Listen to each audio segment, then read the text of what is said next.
on, babe? Hi, everybody. We start without you with the schedule. Riker's got us. I only get 20 minutes. Oh, could I have a hamburger, medium, please, and a cup of coffee? Hey, you know what a deer does when he runs scared? He shows the white underside of his tail. The other deer see it and know there's trouble. Well, if we see any white-tailed deer, we'll know we're getting close. The point is, the deer understand deer. It's his first 12-hour shift. You got to take that into consideration. Look, humor me for a minute, okay? There's a kind of a game they taught us at the academy. It's called role-playing. I don't know if they had it in your time. I'm going to hit him. I swear I'm going to hit him. All right, forget it.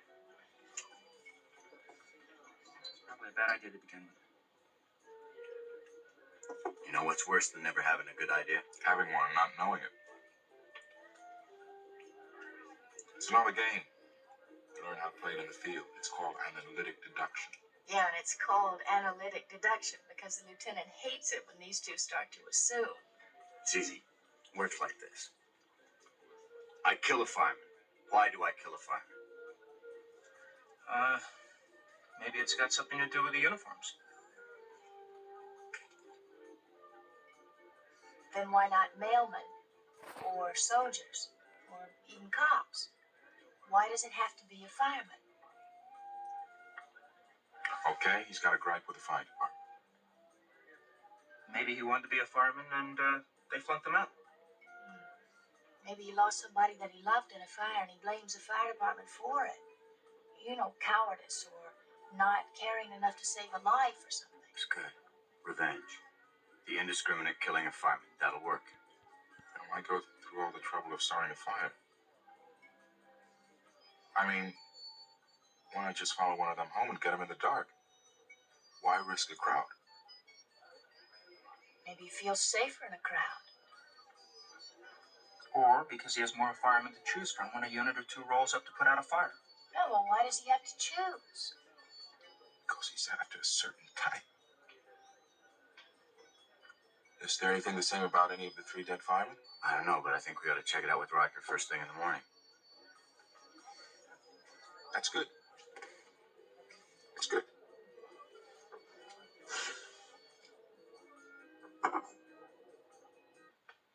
Two, I would call coincidence. 3, all firemen, all dead, all dark hair and mustaches. I wouldn't.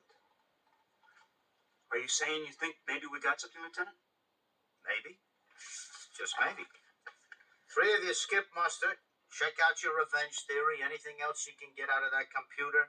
Deaths by fire, surviving family members. It's a long shot, but it's a shot.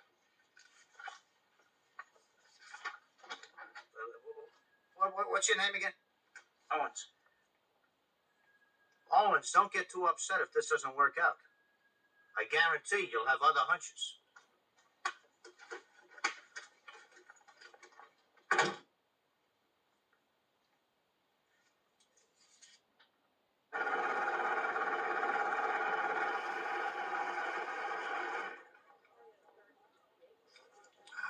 Thank you, Maggie. Got it. 3 fires in the last 6 months that took any lives. 5 lives in all. Why only 6 months?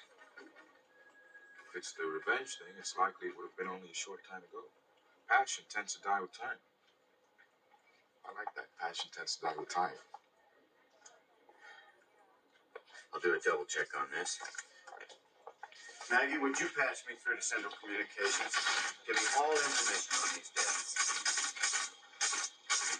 We've got it all in this room?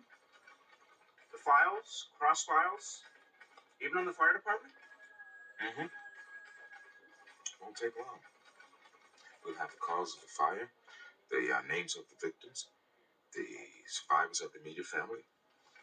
Fact is, Paul Bunyan, we don't use axes to cut down trees anymore.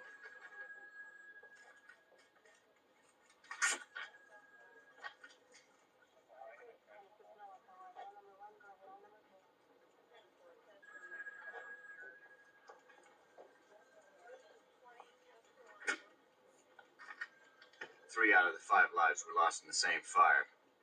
Gas heater exploded. House burned down before the fire department ever got to it. It's way out in the sticks somewhere. There's no way we can tie a revenge motive into any of that. The gas company, maybe, but not the fire department. It says here the reason there was only one death in the second fire was due to the bravery of the firemen. It would have been a lot worse if it weren't for them. The fifth death was self-immolation. No good. None of it. Maybe we just ask bad questions.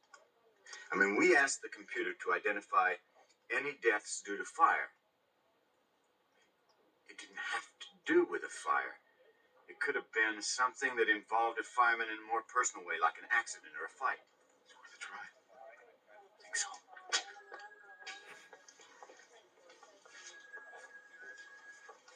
3 weeks ago, a 32-year-old woman by the name of Francine Bowen and 2 sons, one 3 and one 8 years old, were involved in an accident with a fire truck.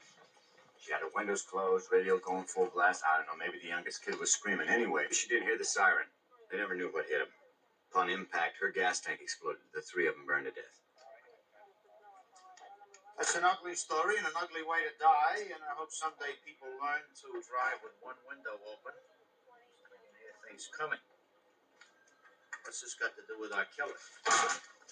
The driver of that truck was also killed. Here's a picture of him. Dark hair, mustache. Looks a lot like the other 3. If the motive's revenge, the driver's dead, then maybe our man is going to go after somebody who looks like the driver. You said it was less than a coincidence with 3, Lieutenant. What do you call it with 4?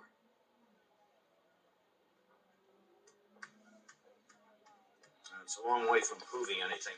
Now listen to me, Danko. You're building up to something and you're holding the kicker back. Will you tell me what it is, please? It's the husband, Jack Limbaugh. He's a chemical engineer. Oh. Well, it's far from an ironclad case, but it's worth looking into. That's the one done. Webster and Owens?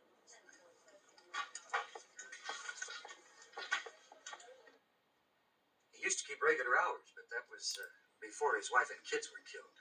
You know about the accident. Well, Mr. Limbo's not in his apartment. At least he doesn't answer. Look, we haven't got a warrant. And we can't require you to let us into the Lambo apartment, but if you would invite us in, it would... I can't do that. Look, I'm just the manager. Maybe you could call the owner? Call us in. Ask Riker to get us a warrant. Maybe you can tell me where Limbo works.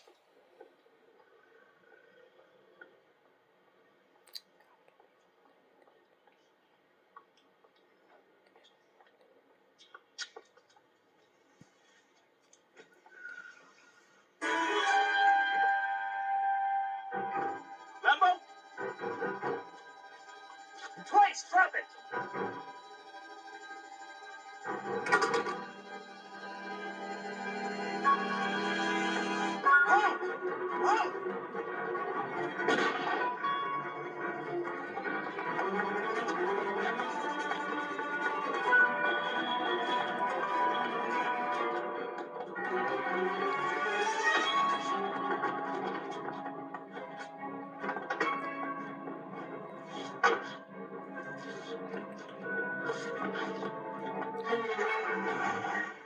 Chris, look out!